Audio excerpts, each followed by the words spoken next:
In this video, I'm going to talk about two desktop stands that you can get for your SM7B microphones, which, as you guys probably know, are very heavy. Generally, we would use something like this that's tied to a table and it's very strong and sturdy, but sometimes you need an alternative option, especially if you're on the go or if you want to do a podcast outside somewhere. What's a good stand? So I bought a few.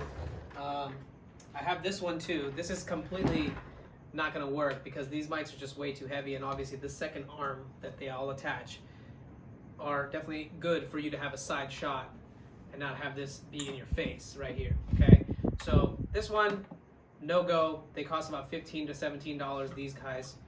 No good for the SM7B, so let's put this away.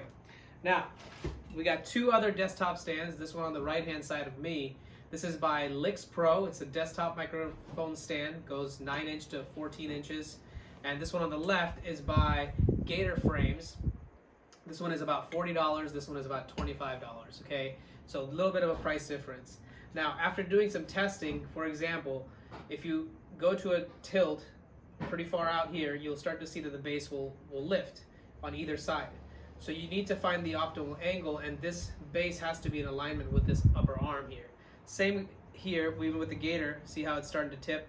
So even though this bass is much larger than this one, it doesn't add that much difference in my testing, okay? I would say this one is a really large stand. It has a nice couple of grips on here, feels a little sturdier, but this one's not too bad at all. These are circular and they're pretty soft to the touch. It's not as rigid as these. It's a little smaller bass. I would say it looks a little bit more aesthetic and cleaner, especially for a studio set. So I've personally decided that I think I'm gonna go with these ones that are about $25.99. versus this $40 one.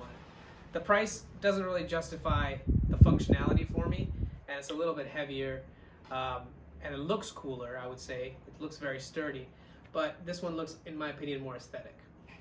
Oh, let me get this out of my head. So if you're looking for a desktop stand, I would recommend this guy right here, and make sure you check out the links. We'll put them in the description if you're interested.